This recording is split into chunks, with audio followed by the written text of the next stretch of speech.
Oh, this is my wife's 2012 Mustang. This car's never seen winter. It's only driven in the summertime. We started this problem recently where the windshield wipers were just coming on randomly, even when the switch was shut off.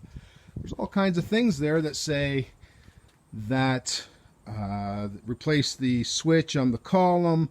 More people, though, are saying to replace the motor. So there's lots of instruction. I'm not going to show you how you take the windshield wiper blades off and then take that off. There's lots of videos for that. I wanted to show everybody my findings today. I decided not to change the switch because the car has 40,000 kilometers on it. It's still like brand new. It's never even really seen the rain to drive in. It sits in my driveway, but it doesn't get driven much in the rain. So one thing you want to look at, here's the cabin filter right down in here. This one's pretty gungy. I'm going to change that out. But I'm going to show you what I found. So I took the assembly apart today, thanks to other YouTube videos that show you how to take that motor out. There's the wiring harness right there. But when I pulled the motor out and the rack out, what did I discover inside? And I don't know if you'll see this in the video. I'm going to try to show it to you. But if you look in the actual plug, I see water. There's actually water in that plug. I don't know if you'll see it.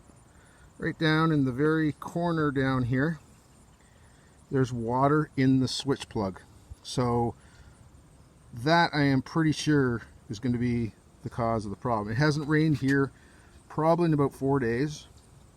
I took the car on last week, but it hadn't rained in about a week and a half, and it was fine. We had a little rain in the evening for a little while, and my wife took the car out yesterday and was doing it again. So you can see that down inside the motor there. You can see the water, I think. So I'm pretty sure that's the problem. So I'm going to cover this switch in dielectric grease when I put it all back together with a new motor, and hopefully that grease that I use will keep the water out. So good luck. Bye. So now I've actually changed out that motor. I've done it. Some people don't know what dielectric grease is. This one I got from Permatex, and it's actually called, so I'll focus here, dielectric grease. What does that mean? It means it can be used for electricity. So what I'm going to end up doing is I'm going to put some of this on this connector down inside, because that means the electricity can get through the grease, and it should help keep it a little drier. One thing I notice about this, and good old Ford, not thinking, that should have a gasket. This plug actually should have a gasket around it here. I mean, this is in the weather, right? So they should have a rubber seal here that when you plug it in, the water can't get in here. Okay, folks, biggest discovery ever. So I was coming in here to clean up the crap inside the bay here, and I was washing it down with this cloth, and I felt down inside here a hole. And lo and behold, this hole had this thing attached, this rubber piece. It's underneath here. It goes down, hangs underneath. When I pulled it out and I look inside, it's filled with shit. This is the drainage.